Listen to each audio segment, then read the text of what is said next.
City of Ghosts is an animated series. It centers a group of kids who interview ghosts and, in the process, learn about the history of Los Angeles. The show is so many things. It's calming, it's weird, it's informing, it's affirming, it's beautiful, and it's powerful. You hear the real voices of Los Angeles residents talking about their experiences. It deals with topics that are often overlooked on television, especially television that's made for children.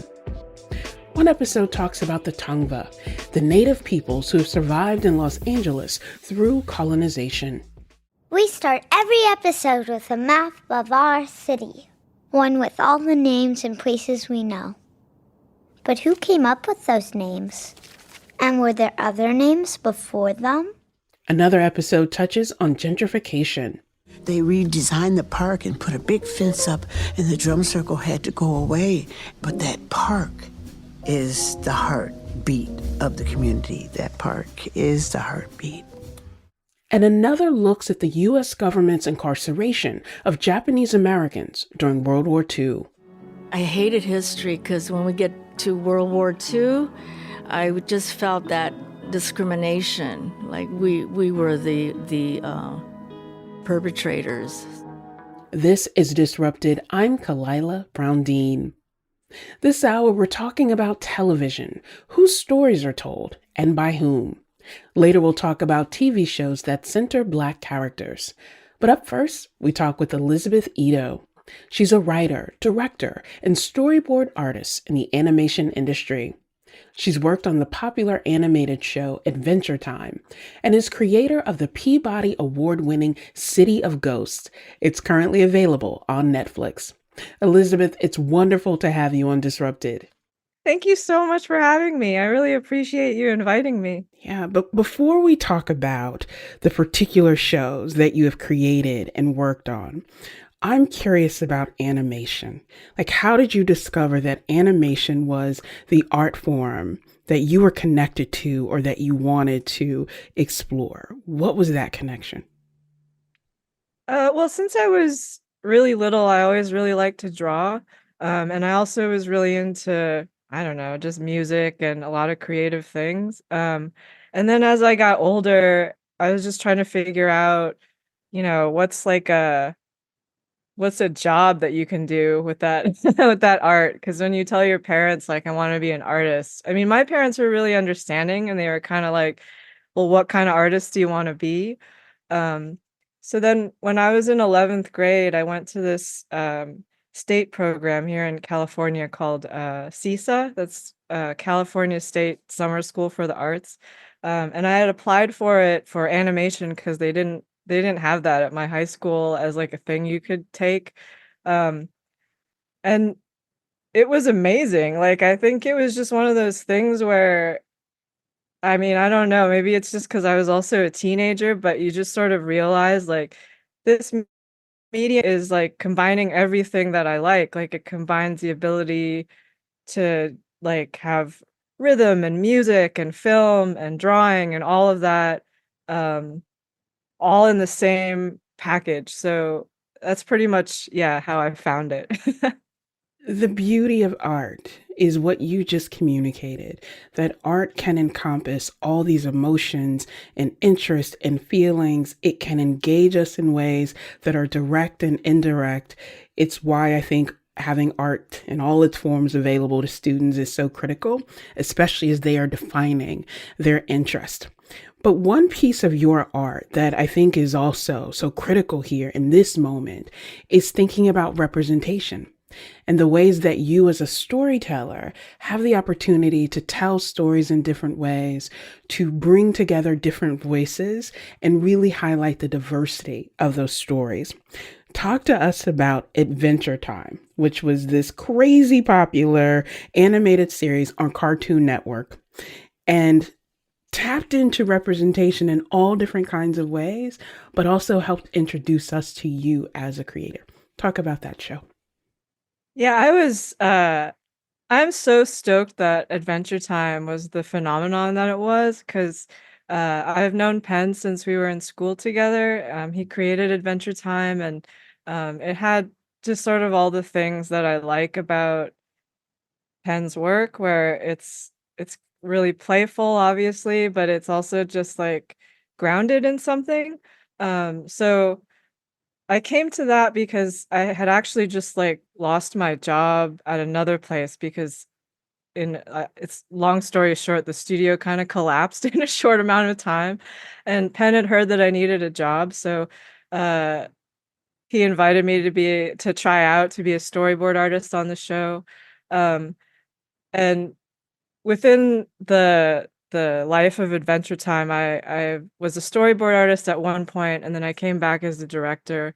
I think there are a lot of things that I learned on that show just about I mean, one thing was just that it was one of the first places where I felt like, this is kind of where I belong, like, this is a show that operates in a way that I understand the choices that artists are making and, um, the ways that they're asking, voices to sound or just, like, the jokes that they make even, and I think I really appreciated that a lot of Adventure Time is focused on I mean, this is just one aspect of it, but one of the things that stood out for me was just when we would have, like, a guest voice or something, like, we didn't most of the time I can't think of exceptions, but I'm sure there were some, but most of the time, we would just ask people to speak like themselves, um, because to me and to a lot of our crew, like, that's what we like about them because that's why we brought them on. So,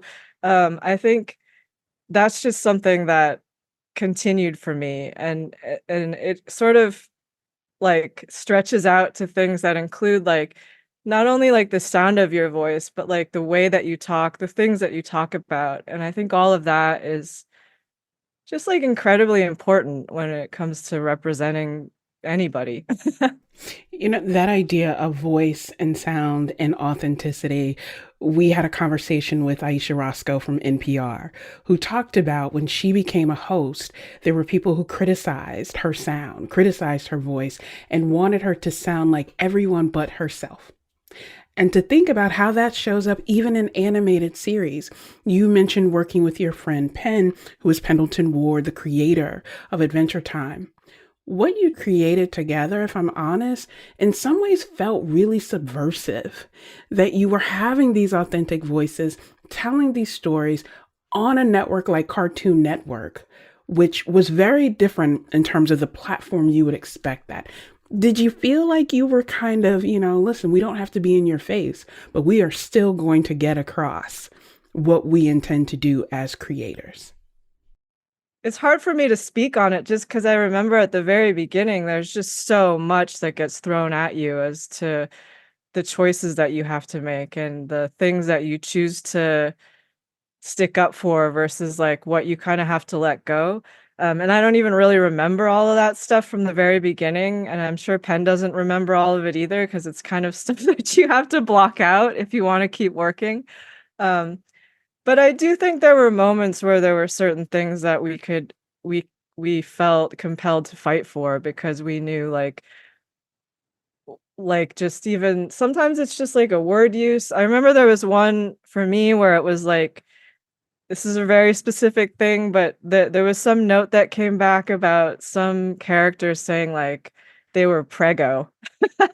And there was some kind of issue with that, and I remember just I was pregnant at the time, so it was kind of like, "This is a really weird thing for you guys to be, like, harping on, because me as a preggo person does not have a feeling that this is a that we shouldn't be able to say that." So, like, things like that, I think, like, later got a little bit easier to kind of, like, push back on once you have the momentum from the beginning, but at the beginning, there's a lot that you have to sorta navigate as to, like, "Am I gonna say something about that, or is that okay to let that go?"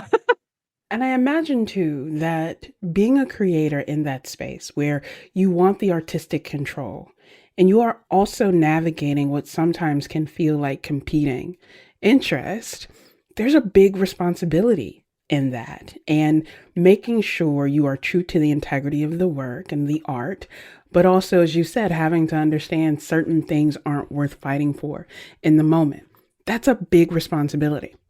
And you go out and create your own Peabody Award winning show. So it's clear that you are used to doing hard things and that you do them well. That award winning series is called City of Ghosts. It's about a group of children who interview ghosts and they learn about the history of different neighborhoods across LA. Where did the idea for that series come from? Part of it was like when I was little, I had an experience with a ghost, like when I was 6. And so I was thinking about ghosts and I was thinking about VR. And like one of the things was just that people were trying to figure out whether like can you story tell with stuff like VR, or how do you do it, that kind of stuff. And when I was thinking about it, I was like, well, I've tried a few experiences and it's weird for me because at the time I felt like most of them made me feel ghost like when you're watching something but no one else in that environment can really see you, it feels weird. um and so I had been thinking about like, oh, maybe like if you were using VR you could do a project about ghosts. And then just related to that, I was thinking about, I mean, I live in LA, so it's like everything's getting gentrified everywhere here. And so there was this thought of like, I really want to be able to talk about that, but I don't think I can just propose a show about gentrification. That doesn't seem like anyone's going to go for that. So how do you wrap that up in something that like, what is it that I'm trying to do? Like, I'm trying to make sure that kids who are here have some idea of like the history of where they live so that even if businesses change, even if the neighborhood changes, um, you can still have this record that kids can look at and go like, "Oh, that's why that building over there looks like that," or "That's who used to be there," or "Oh, now that business is this and it used to be that. I saw it in the show," or something like that. So, um, it was that, and then the last piece of it was just really wanting like a show for my own kids that spoke to like sensitive children and children that were just kind of like curious and sensitive and maybe a little bit weird and also just really interested when they find stuff out. So, yeah. As a grown up who has always been a weird kid, thank you for speaking to us and creating for us.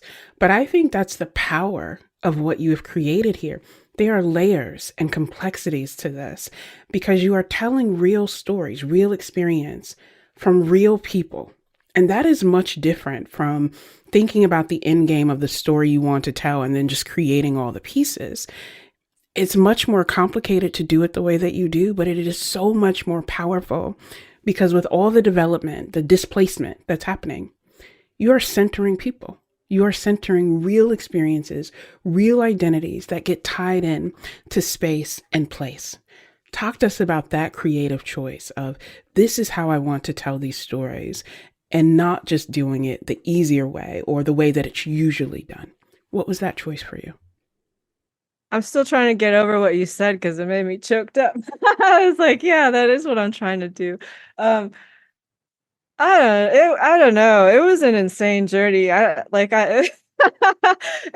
I don't think I even went into it thinking like uh thinking all that stuff that I just told you. I mean, I did want to make a show for like my kid, but like part of it was just I really thrive on creating stuff in ways that feels like you're not doing a template, like, or you're making your own template. There's stuff that's influenced me where I think like I watched a lot of Creature Comforts. That was this stop motion animated short by this animator Nick Park and Aardman, where he interviewed people. I think they're at the zoo, but he also turned them into zoo animals, talking about their circumstances. And it always really just made me excited seeing it because it was so funny and it's so like there's just something really great about when you're able to capture a person in a form that isn't actually them, like that isn't live action. And there's something that I think compels me to watch it and to be entertained by it. Um, so I think, like, going back to, like, the Adventure Time thing of, like, appreciating people's actual voices, um, it's a lot of that for me, and it's a lot of, like, when you talk to people, sometimes you'll have to talk to them for a long time, but I feel like every person has something that they can tell you that's, like, really interesting about their story, or just something where you will relate to them. It's just a matter of, like, how do you find that? How do you find your way to them, being comfortable enough with you to, like, release that? Thinking about efforts to ban books, thinking about efforts to change what kids learn because history is too heavy and it's too hard and it's too scary. And then also thinking about this is a series that is introducing, I say kids, but you, as you know, the viewers of all ranges. You allow people to see themselves in these stories and encounter issues that may be too big and too scary, but you make it accessible in a way. I can't name any other kids show or animated series that's talking about gentrification or talking about the incarceration of Japanese Americans during World War II. And yet you are confronting this head on and saying the same things that we want younger viewers to know, we want to remind adults who either have forgotten or chosen not to engage. And I think about the power of conversation intergenerationally that your show allows us to have. Do you see a weight in that? Or is it, look, I'm figuring it out as I go and I'm going to embrace the journey as it is? Oh, there's definitely a weight. Um, like, yeah, I try to be really honest about it, but, like, in the scope of things that we covered, um, like, to be completely frank, the one that made me the most nervous was, like, the episode we did about, the Tongva, because there's a huge weight to everything that indigenous people in this country have been through, and specifically them, and because I mean, I focused on them because it was something that I had very, very, very little knowledge about, and that made me really nervous to try to, like, I think I wasn't sure yet whether we were gonna do that at the very beginning because of that. I mean, the whole show, honestly, there were parts of it where I was like, I was really nervous about that because I follow a lot of things that happen and like on social media, probably too much, where I'm just like, I don't want to do it wrong. I don't want to get I don't want to get shouted down, but like also, maybe we just go about it in a way where, like, the chances are slim. Like, if you focus on the people, if you focus on trying to center that story instead of, like, your introduction to that story, then I think, like, that's where the sweet spot is, but it's also, like, yeah, I'm still sort of navigating it, I'll still take those chances, but, I try to be really cautious about it because I know that there's a lot of places where people have done it wrong. I think what you have just voiced for us is the value of cultural humility, right? That says, I don't know all the answers. I may not be the person who is the expert on this, but not telling these stories and not trying to tell these stories well and accurately and honor the experience, that doesn't get us anywhere either. I want you to think about the places that you've lived throughout your life. What's the story that you want people in the future to know or remember about the places you lived? Oh, wow. Let me think for a second.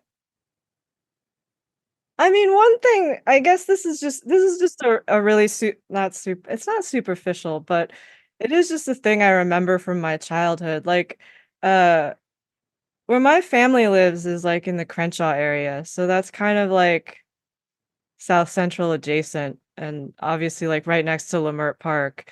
Um, and for the period when I was in elementary school, junior high, high school, uh, that area was a little rough. And also but I think also like certain areas of the city, like West Side folks might, it's so close, but it's really random that they'll have judgments about what they'll encounter if they come to your neighborhood to hang out with you, or who lives there, what's going on there.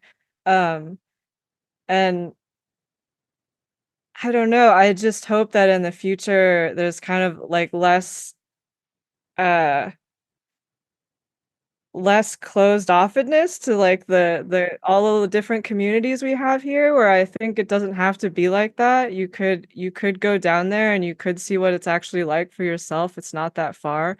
And like for people to take those steps and to support those communities, like where you can go find out about it before it's a hot topic of gentrification or something. You could go meet people that live there. You could go, yeah, just check out the culture in different places, before it's like a point of hot point, you know?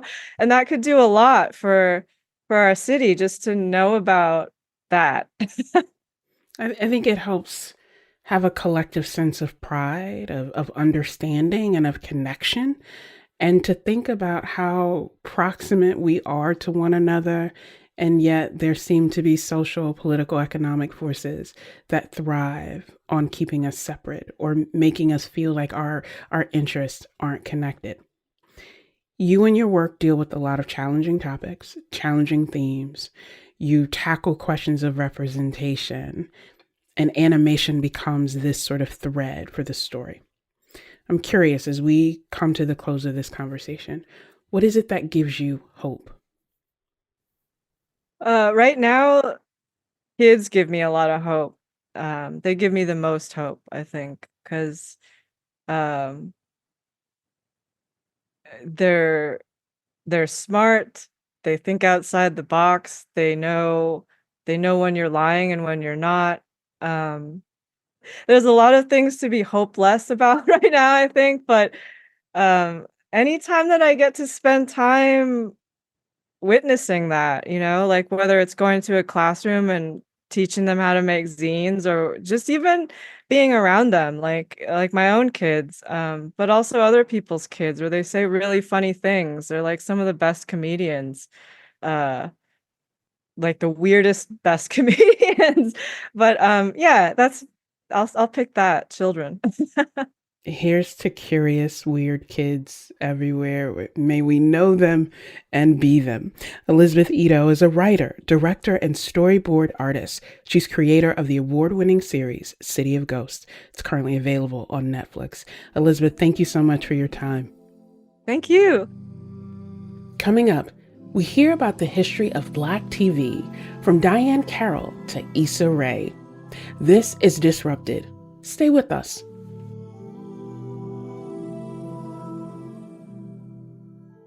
Welcome back to Disrupted. I'm Kalila Brown-Dean. Today we're talking about representation in television. When the show A Different World was first on TV, it was unlike anything I had ever seen before. Somebody has got to talk to him. And say what? And ask him why he is going over there to risk his life. For what? Oil? Nationalism? We have a million problems in this country. That show was the first time that I saw a group of students whose experiences match my own. At the fictional Hillman College in Virginia, there were first-generation students, legacy students, students from working class backgrounds, all different shades and experiences trying to figure it out together. 30 years after that show premiered, it's still the go-to series that I enjoy watching with my own teenage daughter. A Different World is just one of the shows covered in the book Black TV, 5 decades of groundbreaking television, from Soul Train to Blackish and beyond. Bethany Butler is author of the book, and she's former reporter for the Washington Post, covering television and pop culture. Bethany, it's great to have you on Disrupted. Thank you so much for having me. Before we talk about the book, I want to talk about television and what it is that draws you in. It was such a key piece of my childhood growing up. It was watching documentaries with my grandfather, or in college planning our schedule around when A Different World would air so we could all be together. It was this way of coming together. What is it about television as a genre that really attracts your interest? I think I totally agree with that. I feel similarly that, growing up, I loved those moments where I would watch things with my family and especially my dad. My dad had a real love of pop culture. And so the shows that we were watching as a family, they're just so memorable.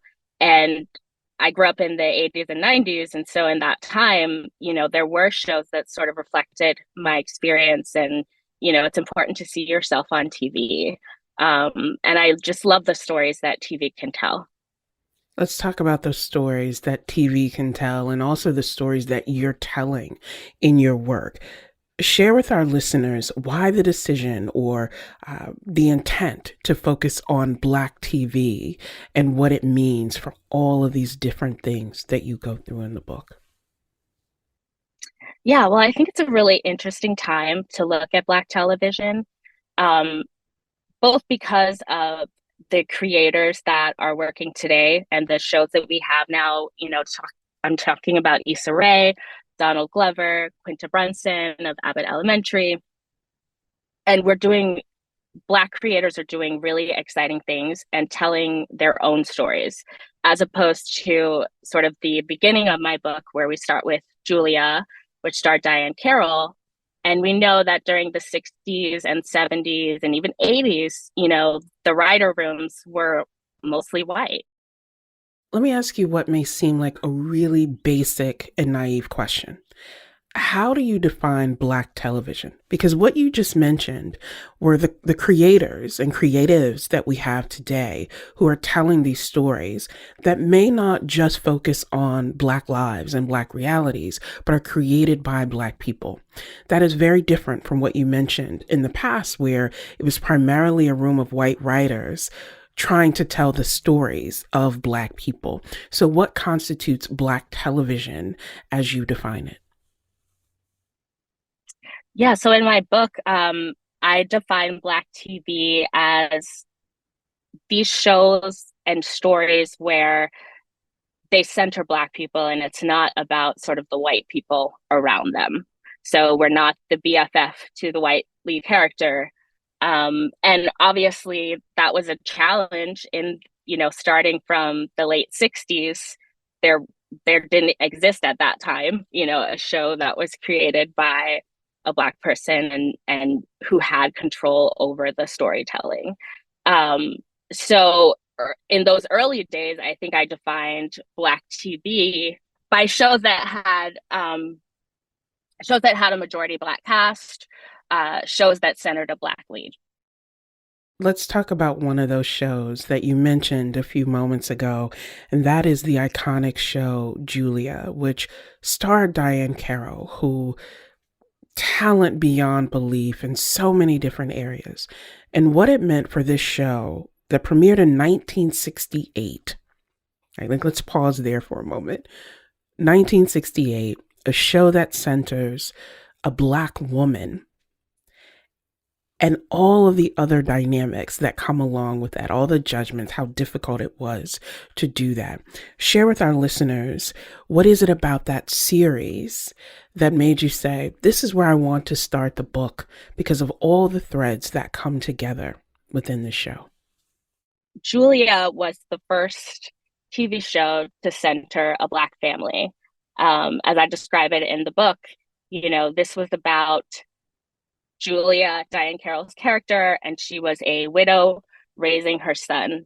And the show took you into their home and show their day-to-day lives. And one thing that creator Hal Kanter and Diahann Carroll agreed on, because there was a lot that they disagreed on, but one thing they agreed on was they wanted Julia to spotlight the Black middle class. And that had never really been seen on TV before then. As you were talking about that, the agreements and the disagreements that came into that, at its core, television is about art. and about who has control over art, who gets to tell those stories, what are the stories that we tell, and frankly, Bethany recognizing the challenge of deciding which stories to tell, because so much is riding on Julia as a show, but also on Diahann Carroll, of understanding it is rare, it has not existed that we've had this middle class experience there, and I'm going to be the one to present that. And then we fast forward to the 90s with like the Cosby Show, where people said, oh, that's so unrealistic. Those kinds of Black families don't exist. And you had other people saying, well, actually, yes, we do exist. And how do we tell the beauty, the diversity of existence within Black communities, understanding we may only have 30 minutes, 24 minutes, however commercials were at the time, to do it? How much of a pressure or burden does that place on creators when they realize the stakes are so much higher than just let's make good TV?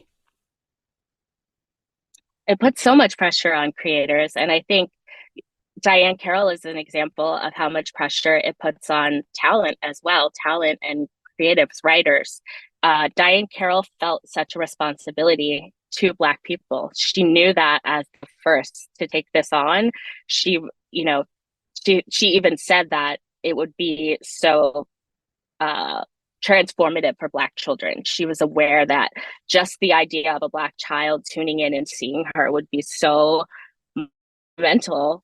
And I think she really had to pick her battles in a way, because she knew it was such an important moment. But she also, there were certain things that she went back with Hal Kanter on, like, no, I don't think a Black mother would do that. I don't think a Black woman would do that.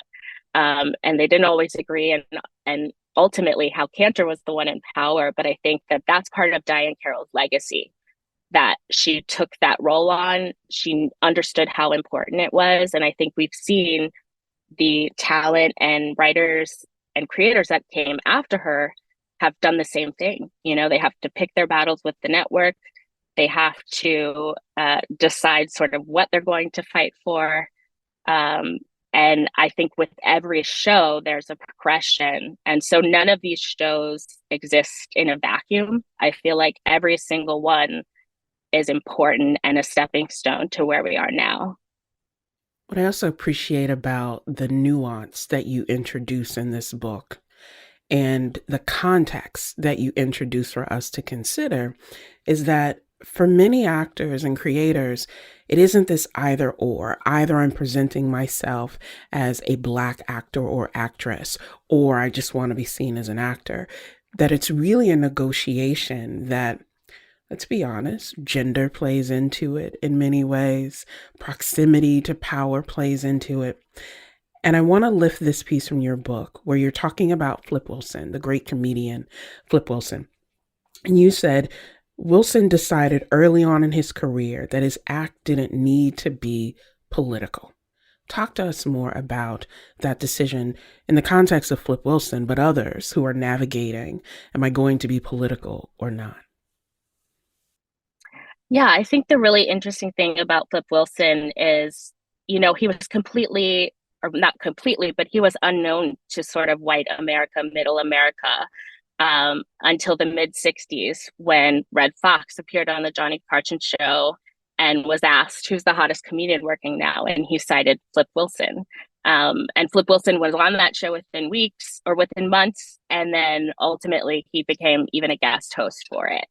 But I think, for Flip Wilson, he had a plan. He just wanted to be a comedian. And I think what was interesting to me is looking back at some of the news archives from that time and seeing what was written about Flip Wilson. And obviously, just like Hollywood, journalism was also very white. So these were often white men asking him, sort of expecting his act to be political because he was Black. And I think he just wanted to be seen as Flip Wilson, but by virtue of being Flip Wilson and being a Black man, that experience was infused into his work. Coming up, we'll talk about the current status of Black TV. This is Disrupted. We'll be right back.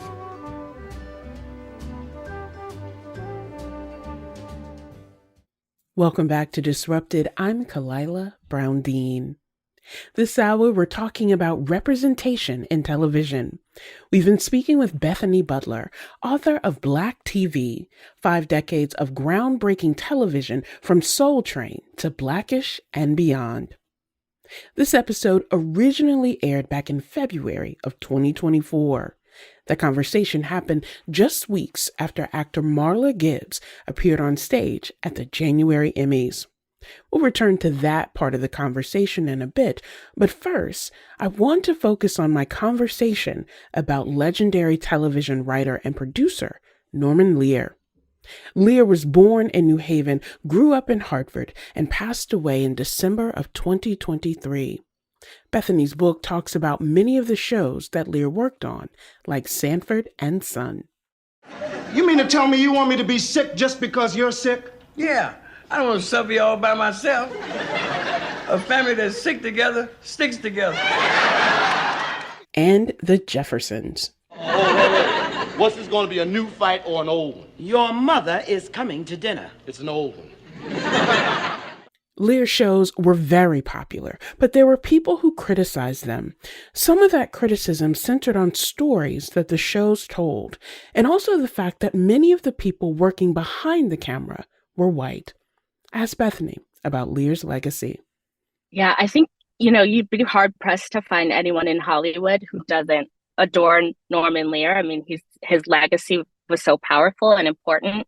At the same time, we do know that Norman Lear sort of came of age in an era where Black creators did not hold the power in Hollywood. I think that Norman Lear was a pioneer in recognizing that Black stories deserve to be told on television.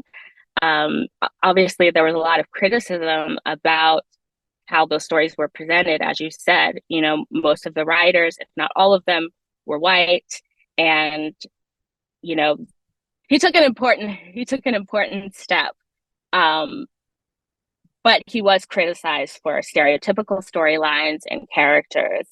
I think what Norman Lear ultimately did was, he did step aside and make way for Black creators, including Kenya Barris. So he was a mentor to Kenya Barris, the creator of Blackish. And you can see the influence of Lear in Blackish, even in certain episodes that were parodies of Norman Lear shows. But absolutely, there are Black writers who felt that they did not get their due, even though they were aligned with Norman Lear, who was, a visionary in recognizing that these stories should be on TV. You have this section in your book that's called A Brief History of First Black President Jokes. What's key is that these jokes predate the election of Barack Obama in 2008. There's a clip circulating on TikTok now of Richard Pryor playing a Black president. What makes jokes about Black presidents, Black first presidents, so important that they have this long legacy there? I thought that was so interesting. As you mentioned, Richard portrayed the first Black president in a sketch on his eponymous show. And watching it, I was so struck by almost like a premonition. Just that he, this was in the 70s, but he's speaking to issues that are going on right now. I think that there are so many through lines in this book in general, but I think, and in Black TV, but I also think there are through lines in Black humor. And so this was something that sort of, we've seen it in so many different formats. We've seen it in Chris Rock movies. We've seen it on the Richard Pryor show. And we've seen Key and Peele do it. We've even seen Dave Chappelle do it. So I feel like it's another way that these shows are sort of unified as a canon or even a universe that's part of what makes Black TV, Black TV. That is the power of television, that it doesn't have to be fully explained. It can trigger a connection and a memory that brings people in together, and it sticks with you in these ways. That I also think is the beauty of some of the shows that we think about now when it comes to television. Things like Atlanta, Insecure, When They See Us, very different approaches to everything from the lighting of Black skin in Insecure and how that brings people into a different experience. How you watch Atlanta from season to season, and there's some episodes where you go, I have no idea what just happened, but I really want to watch it again because I feel like I'm missing something. To others where you still laugh when you think about Cat Williams being the alligator man. I'm the alligator man, okay? So now, just leave me alone. Won't be no gator. What do you think about the current status of Black television shows? We're not in the 90s where it seemed like we had a really diverse group all on one network, but we are on streaming platforms and others. What's the current status of Black TV? Well, obviously, I'm so excited about Black television in general, but especially now. And you mentioned Atlanta, and I think that's such a brilliant show. I think that, Donald Glover has talked about having to, he called it Trojan horsing FX, so the idea that he pitched this show, and even being Donald Glover, a, well-known comedian and musical artist, he still had to sort of paper what he brought to the network, to the people in power. He couldn't tell them exactly what Atlanta would be. And I think if you watched Atlanta, you understand why, because it's not really something that you explain. I think that was one of the best things about Atlanta, is that it was subtle, it was surreal. And, I think Donald Glover has acknowledged he's only able to do that now because of the comedians that came before him. He mentioned Chris Rock in a New Yorker article and said that, he wouldn't have been able to do Atlanta without Chris Rock. And you also mentioned Issa Rae's Insecure. And I think that's another example of someone who is representative of the people who came before her, and also very intentional about portraying, for me, it's like Black millennialhood. Being a, Black millennial, I saw myself in that show. I saw sort of, work struggles, friendship struggles. These are all universal themes. And unfortunately, I do think that Black creators are still dealing with that question, of like, will this appeal to everyone? When it doesn't, in fact, really matter. Insecure resonated with so many people for different reasons, but especially Black women, because it was our experience on screen.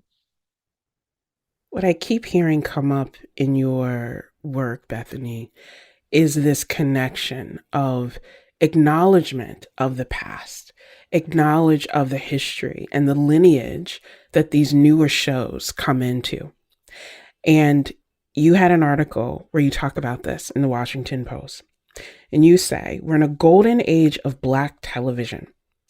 But there would be no Scandal without Julia, no Blackish without Good Times, no Swarm without Atlanta. And as I read that and prepared for our conversation today, I kept going back to that feeling I had when I saw the beautiful, regal Marla Gibbs on stage of the Emmys, 92 years old, gorgeous, sharp. I mean, the open shoulder. I was like, let's go, Marla Gibbs, right? I am so honored to be presenting this award with the incomparable Marla Gibbs. What's the secret to working in Hollywood for so long? Oh, that's easy, baby. The wage gap. I gotta work 20 more years before I can retire. But if you great writers write something for me, I'll just keep on working and cut into that wage gap. It was this moment that blew me away, because she could deliver this humor, but it was wrapped totally in reality of standing on that stage beside Quinta Brunson that we know became the first Black woman in 40 years to win Best Actress in Comedy, and only the second in the history of that award show. And they've been giving out Emmys nearly 75 years. Niecy Nash Betts talks about it in her work. Taraji P. Henson talks about it in the context of film, but it all goes back to Marla Gibbs reminding us we have to acknowledge that history. We have to acknowledge the people who have made it possible to have these diverse creators and all the stories that they are telling. All of that leads me to this very basic question. What do you see as the future of Black television, given that history and the fact that we're still making history in 2024? You know, it's such a pivotal time in Black TV history because of the creators that are able to tell these authentic stories and be in control of their projects. And I also think that, you know, there's this through line from, you know, Julia to Scandal. I mentioned this in the book that, you know, Scandal used Julia Baker, that was Diahann Carroll's character, used her as an alias in Scandal. It's just sort of written into the script. And Shonda Rhimes had talked about how influential it was for her to see Diahann Carroll as Julia.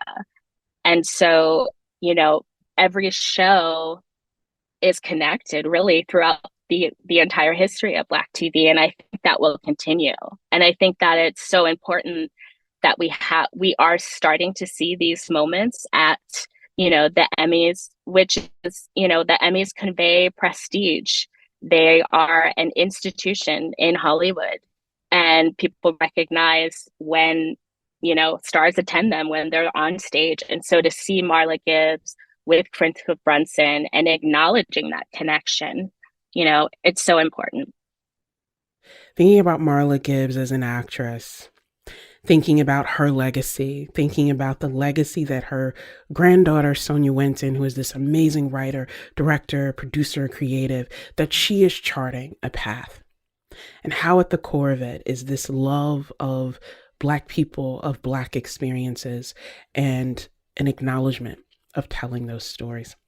Bethany Butler is the author of Black TV, 5 decades of groundbreaking television from Soul Train to Blackish and beyond. She's former reporter for The Washington Post and covered television and pop culture. Bethany, thank you so much. Thank you so much for having me. Disrupted is produced by Kevin Chang Barnum, Robin Doyon Aiken, and Meg Dalton. Thanks also to Wayne Edwards and Katie Tolarski. Before we go, I have some exciting news for our listeners. Disrupted will be joining the 9 a.m. weekday lineup on Connecticut Public Radio. Starting on Friday, September 27th, you will hear us on Friday mornings instead of Wednesday afternoons. We'll also re-air episodes on Fridays at 8 p.m. and still on Sundays at 2 p.m. You can listen to all the previous episodes of Disrupted by finding us wherever you get your podcast. I'm Kalila Brown Dean. Thanks for listening.